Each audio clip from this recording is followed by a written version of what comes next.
had been devastated by war, there were not libraries, there were not lots of functioning newspapers, except what the occupation governments and then the early Federal Republic made possible with the assistance of the Americans through institutions like this. So I think it was vital. These were the first libraries, these were the first reading rooms, these were the first sources of material which could become the teacher's material and the discussion and the thinking that were part of restoring society. An meiner Arbeit fasziniert mich besonders, dass sie so vielseitig ist. Wir haben hier im Haus 5 große Bereiche, die wir anbieten für die Menschen in der Stadt und der Umgebung. Das ist natürlich als erstes die Bibliothek. Dann haben wir ein großes Sprachkursangebot und ein Kinder- und Jugendprogramm aufgebaut. Wir haben ein breites Spektrum an Kultur- und Politikveranstaltungen im Haus. Und was mir besonders am Herzen liegt, ist auch das Education USA-Programm, vor allen Dingen für junge Leute, die in den USA studieren wollen. Da stehen wir mit Beratung zur Seite. Das umfasst natürlich sehr viele Zielgruppen, kann man sich vorstellen bei 5 großen Teilbereichen, aber es umfasst auch sehr viele Menschen verschiedenen Alters. Die Kinder- und Jugendarbeit ist deshalb so spannend, weil wir Kinder schon relativ früh abholen können. Wir können schauen, welche Ideen die haben, was sie gelernt haben in der Schule und natürlich nachhelfen, verbessern, eigene Ideen einbringen und spezielle Konzepte auch mit Lehrern entwickeln. What I've seen happen over the years is our clientele here have become much more international. It used to be only German speakers of English, and nowadays there's people from all over the world, and it makes it a lot more fun to teach, actually. Amerika hat mich schon immer interessiert. Ich bin Berliner. Ich bin in der Kalten Kriegszeit in Berlin aufgewachsen. Die Amerikaner waren für uns immer präsent, auch die amerikanische Kultur.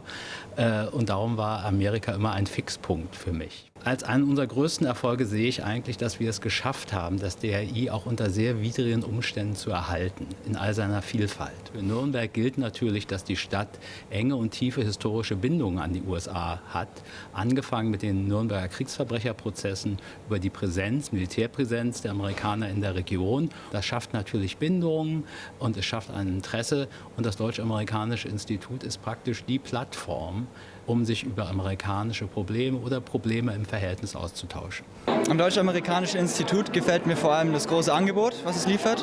Zum einen die Bücherei, die Verbindungen nach Amerika an die Universitäten, die Kurse, Englischkurse, die man damit in Verbindung bringen kann, die SAT-Vorbereitungskurse für die amerikanischen standardisierten Tests, der Key Club, in dem ich selbst Mitglied war und bin, und auch die ein oder andere Reise und das Event, das abends stattfindet, wie zum Beispiel die Election Night. Der 4. Juli wird jedes Jahr gefeiert und auch die Reise nach Atlanta 2012, eine der Highlights meiner Mitgliedschaft im DAI. Ich habe Amerikanistik studiert und ich bin nach wie vor interessiert an der ganzen Kulturgeschichte und bleibe da gerne ein bisschen up-to-date und am Puls der Zeit. Und ich denke, das Deutsch-Amerikanische Institut schafft es ganz gut mit den Vorträgen und dem breit gefächerten Angebot und von daher komme ich gerne her. Okay, well, the book discussion group has been meeting also about 20 years, and it's a kind of American tradition, these book discussion groups. So we meet once a month, we vote on the book we want to talk about, everyone reads it, and we discuss it for 90 minutes. And some people have been in the group, well, almost as long as I have, and new people are welcome anytime. Oh, it's important because it's a place for people to meet. For example, the theater group meets here, and we have people from 6 different nations performing on the stage. We have people from India, the United States, England, Scotland, Ireland, and we all have fun together and learn from each other.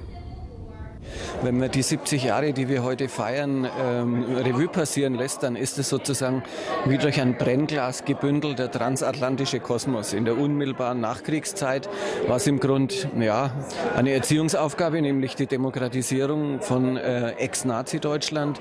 Neben dem Marshallplan, neben der formellen Entnazifizierung war immer auch die Kulturarbeit, wobei Kultur als Transporteur auch von Demokratie und liberaler Gesellschaft verstanden worden ist. Wichtig später dann die Entwicklung zum binationalen Kulturinstitut. Dann natürlich immer auch ein Ort, an dem sich gerieben werden konnte, zu Zeiten des Vietnamkriegs, des Irakkriegs, NSA, aber gleichzeitig auch der Sehnsuchtort für den amerikanischen Traum. Und ich glaube, genauso wie der Wandel jetzt in wenigen Worten beschrieben ist, so wird sich auch die Zukunft gestalten. Die Amerikaner, die USA sind unser wichtigster Partner und von daher wird diese amerikanische Botschaft in Nürnberg nach wie vor wichtig sein. Sie wird jungen Leuten die USA erschließen und verständlich machen. Sie wird uns Politik erklären, dort wo wir sie nicht mehr verstehen, zum Beispiel im augenblicklichen Präsidentenwahlkampf. Und sie wird immer diesen Great American Dream ein Stück weit leben und es ist auch gut so.